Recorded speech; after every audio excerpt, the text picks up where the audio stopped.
Anyway, let's talk about this week's walk. Yeah, let's talk about this week. So this week we've been walking along the coast of Brooklyn from, depending on which direction we're going, we're either walking up from Coney Island or down from Greenpoint. And I think we should start from north to south because I feel like that's the areas that we are all more familiar with already, but then for us at least, we're learning more about the southern part. And Nina, you might know about that area already anyway, but... Yeah, there's definitely, I mean, it's interesting. I won't go too much into the southern part, but it does feel like a more linear path. Once you get down to Shore Parkway, it's like a straight shot-ish. Yeah. Yeah. Whereas a lot of the northern part is like weaving through neighborhoods and a little bit more kind of navigating this northern half of the borough.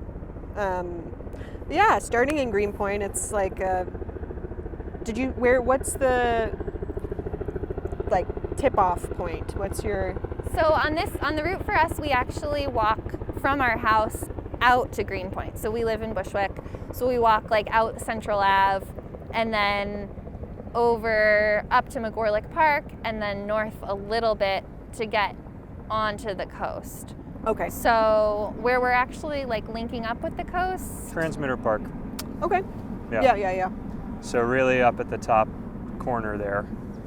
Yeah, that's awesome. Yeah. And then the big reason why we had you on is because of the Greenway. I don't think I mentioned that in the intro, but the Greenway runs sort of right along the coast as well. But do you want to tell us what the Greenway is? Yeah, totally. So for the past year and a half, I've been working for the Brooklyn Greenway Initiative, which was the organization that over 16 years ago, was founded with the intention of building out a completely connected Brooklyn waterfront greenway.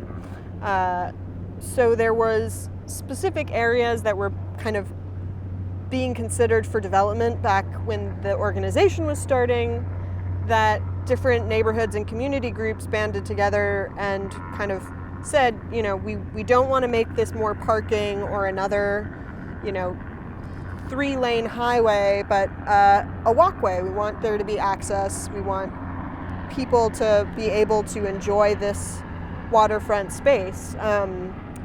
So that, that was about the same time that Brooklyn Bridge Park was also coming up, which was another organization I worked for before this one.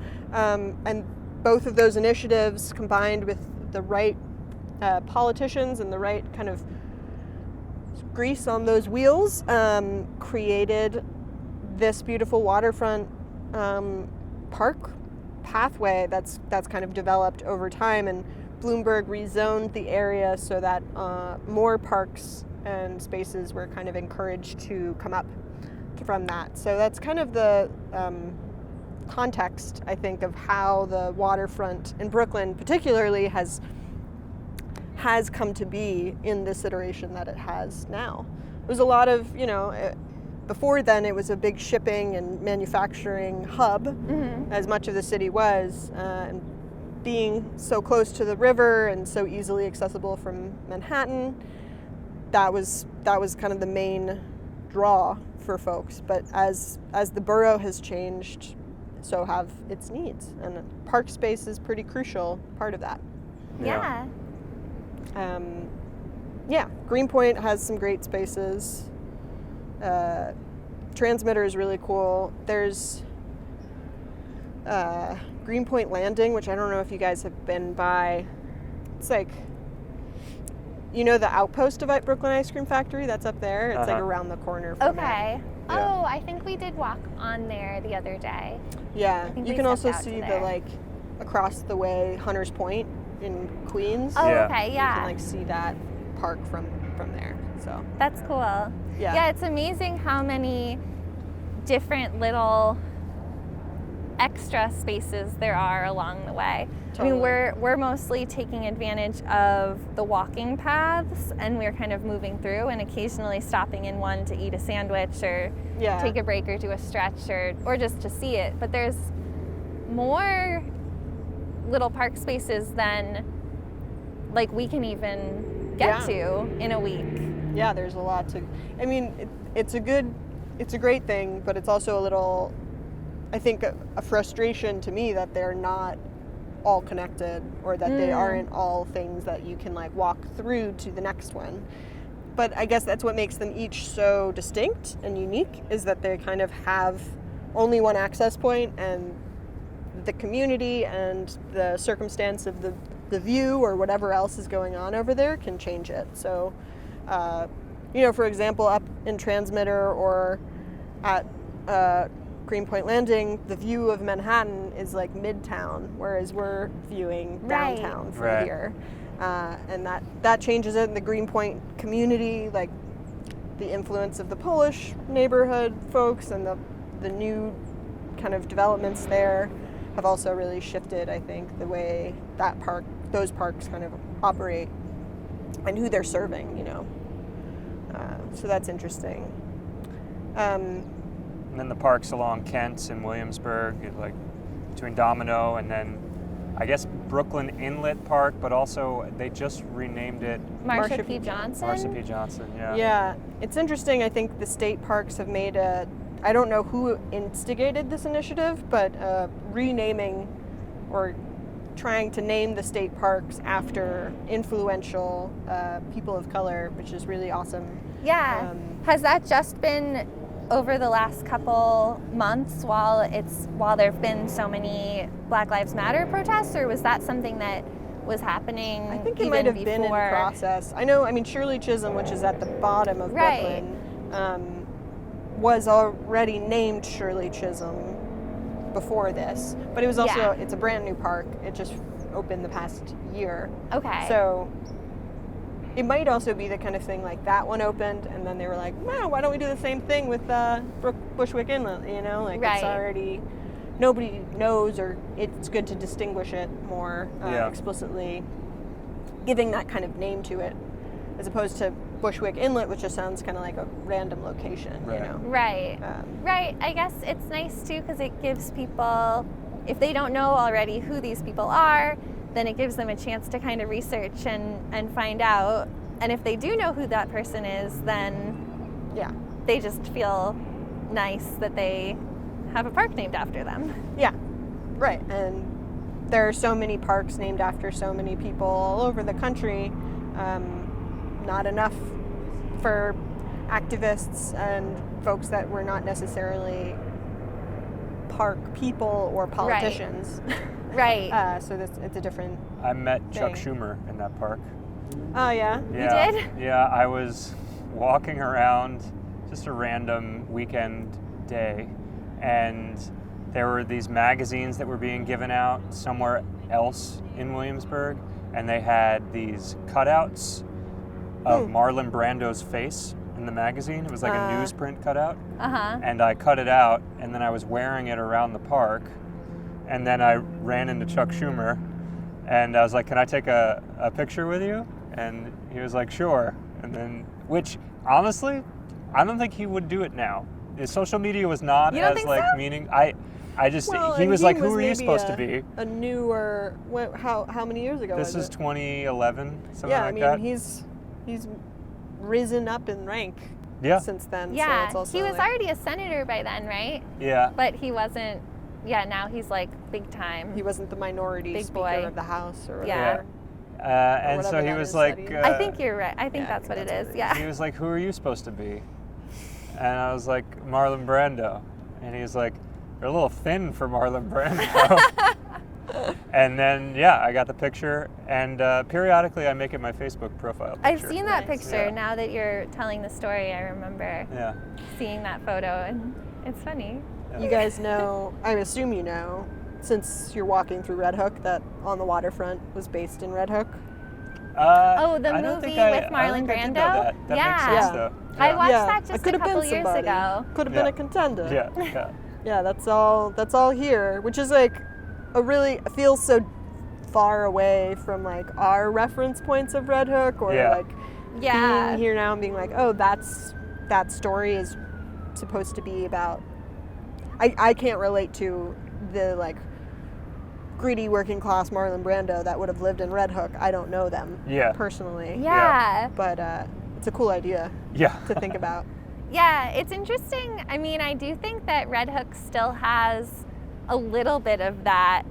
Totally. Like, there's still people that fish. There's still like a lot of boat culture. Yeah, definitely.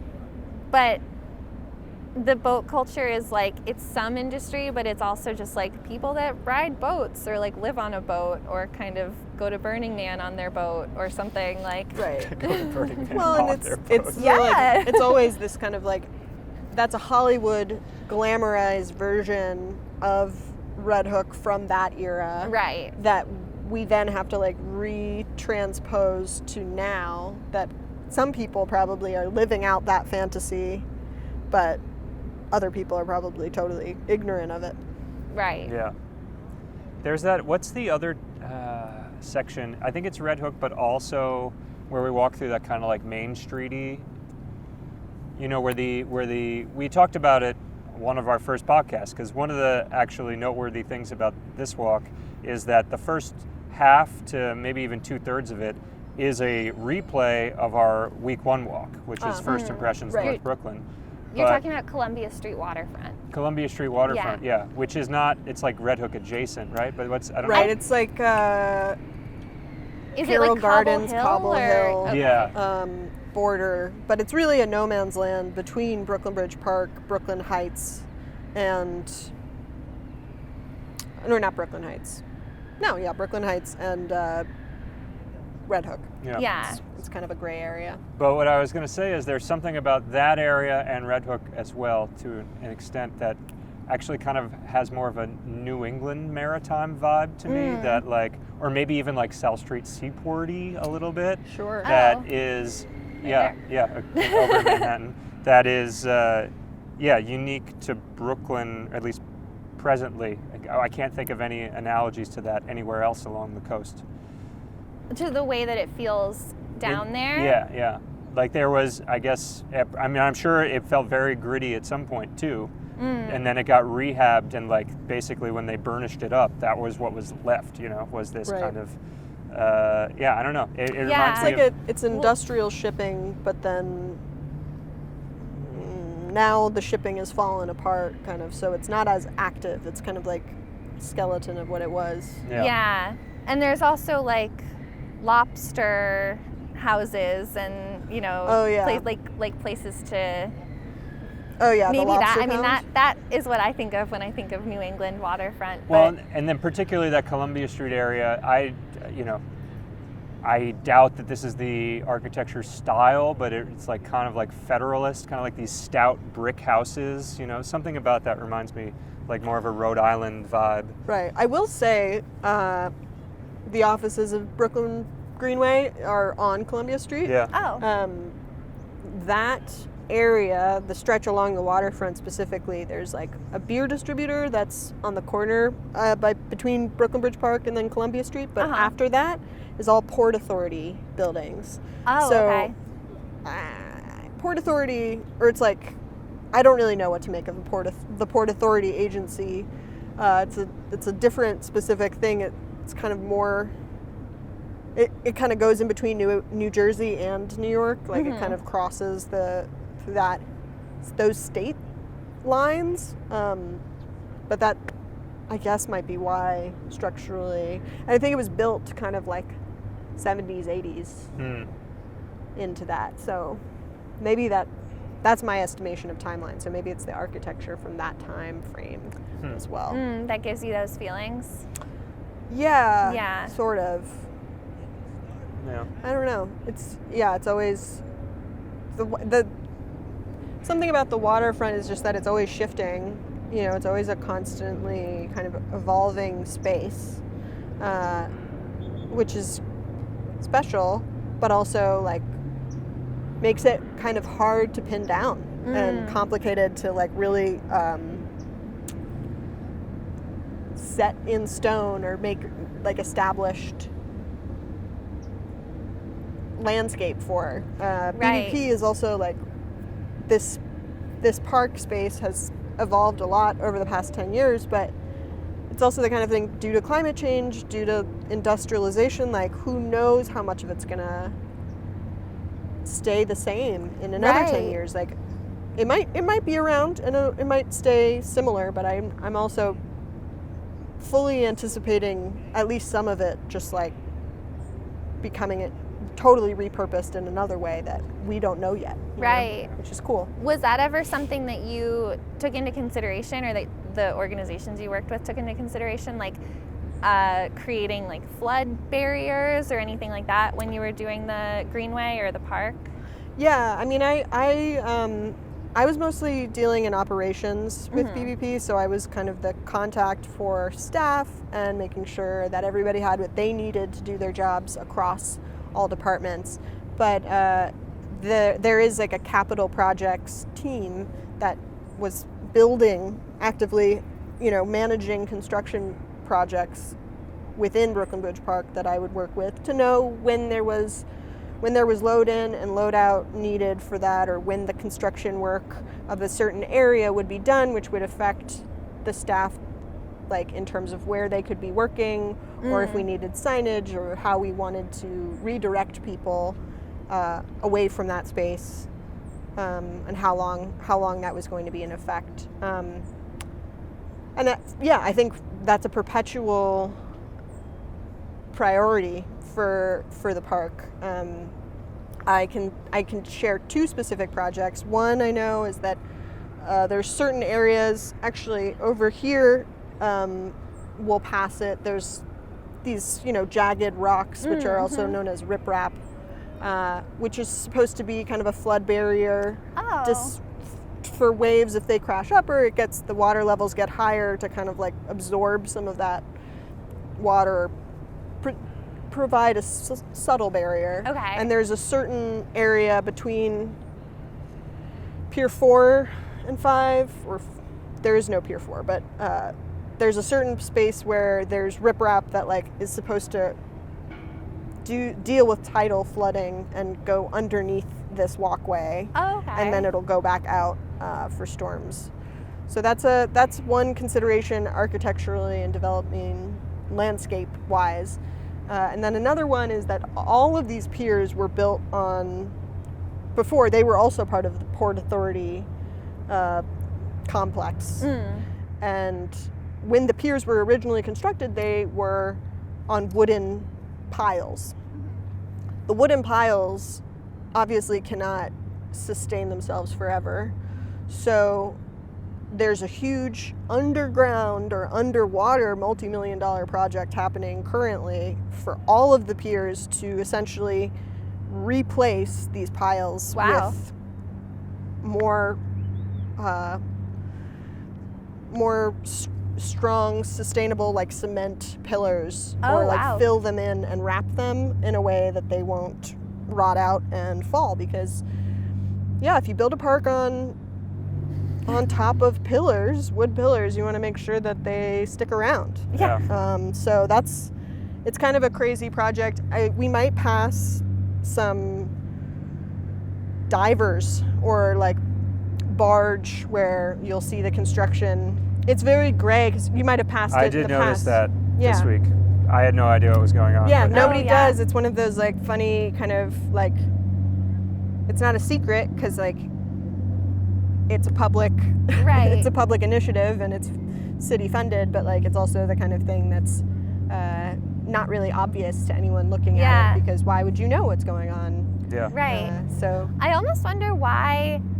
I mean, I wonder if it would be beneficial, like politically, to let people know that that's happening, or if it would not be. It's like on one hand, it's saying, hey, we're doing something to protect the infrastructure of these public spaces so that everyone that lives here can use them forever, or whatever, as long as in perpetuity, humans are whatever. Yeah. It's a good thing for like climate change. We're recognizing it and we want to make sure our city is safe. But then on the other hand, it's like, how much money is it? Like, I don't know if people would then start to That's true dive of in. like a lot Maybe of they just want to do initiatives. it. Yeah. That's true of a lot of initiatives at BBP and in general. I mean, conversely, like I don't know the exact numbers and comparisons, but like building out the greenway, even in a temporary format and connecting all of the pathways, comparative, like that capital would probably be a drop in the bucket to finish the full connection of the Brooklyn Waterfront Greenway. Okay. And it's a hard thing to appreciate, conserving something that's already been built versus building something new, you know? Right. People don't always respond to like, oh, we're just like cleaning up the work we should have done maybe before we built the park in the first place, you know? Right. Yeah. But it's a chicken or the egg. Like people wouldn't have appreciated this park, wouldn't have been able to access it if they spent the first 5 years just reinforcing the pillars. Right. You know? Yeah. Right. Because then it would be the opposite, where people would be like, I thought this park was going to be, like, it took them forever to build this park. Yeah. Right. And a lot of, I mean, this park is, I think they've done a really good job, and I think they make a very strong point of making it as inclusive and accessible to as many people from throughout the borough as possible. Yeah. But I know it's also like a perpetual struggle between the neighborhood of Brooklyn Heights and Dumbo, where it's based, and where like most of the population experiences it, and then the tourism. You know, there's a lot of competing audiences in public space that you can't make everybody happy, but you try to do your best, or you try to do what you think is the most right or most just way of making it accessible. Yeah. Yeah. So, would you know offhand? I don't know, like this particular area where we're sitting. How long ago did this come online? I think this space, I want to say this is 10 years old. I think originally the earlier part of BBP was on the other side of the Brooklyn Bridge. Okay. And that was maybe 2005, 2006 that the first pieces were being built. This whole area was actually a landfill.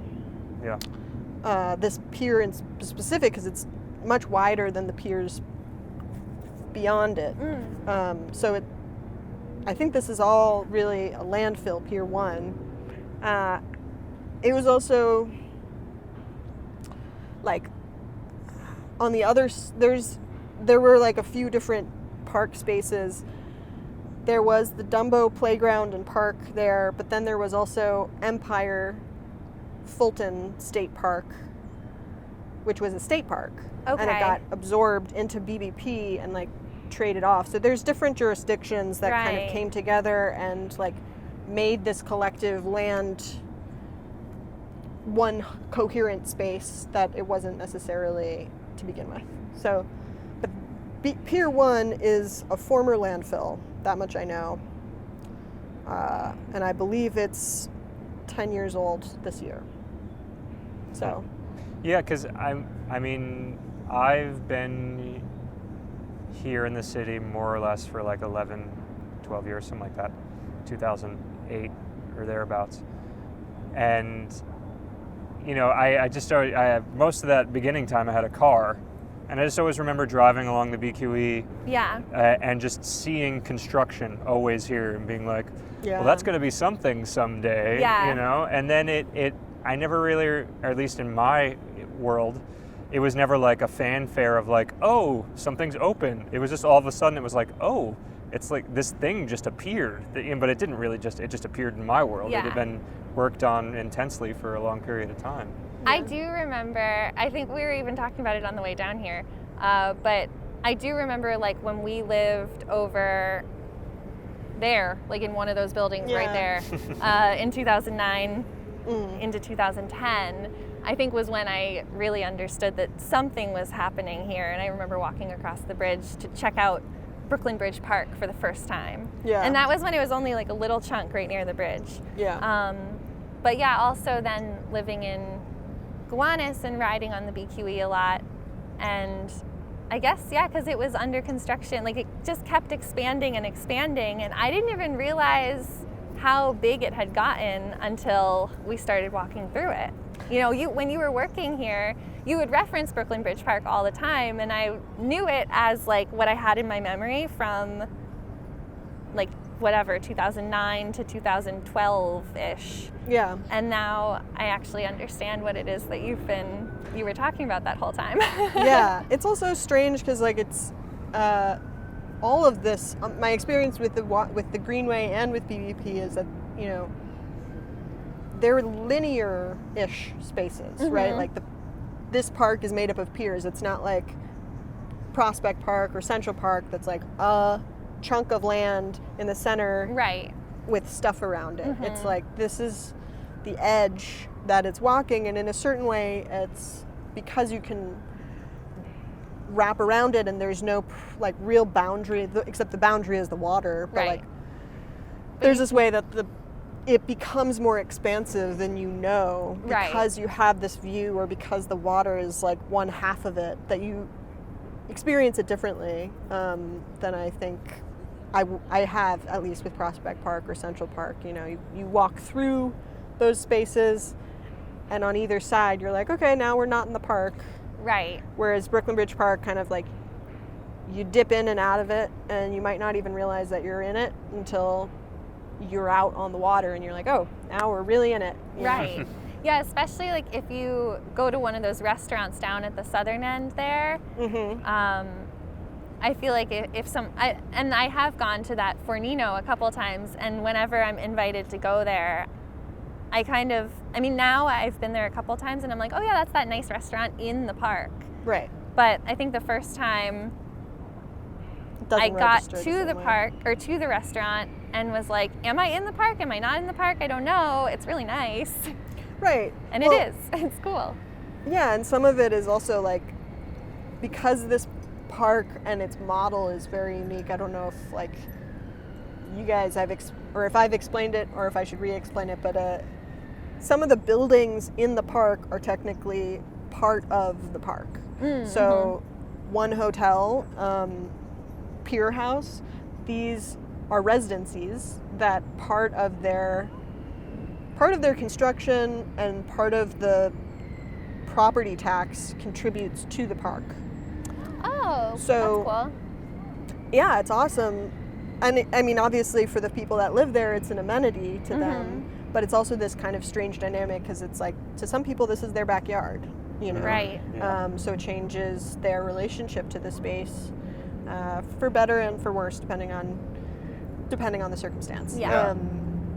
And that's true, like Fornino, but also the development around there that just finished. There's these big new high-rise buildings that took years to build, and that was like partially a development of Brooklyn Bridge Park. Like, they were involved in the planning and execution of those buildings. So there's a diversity in it, because it's not just like landscape architecture. It's not like Brooklyn Bridge Park like designed the buildings, but there were certain elements of consideration being adjacent to the park space and being a part of the park landscape. Yeah, and that's so interesting coming from the walk we did last week with Olmsted and Vox, and Olmsted being very strictly a public space for, you know, and like no investment otherwise, and that being a concept that endured for such a long time and still endures as the principal version. But yeah, thinking about investment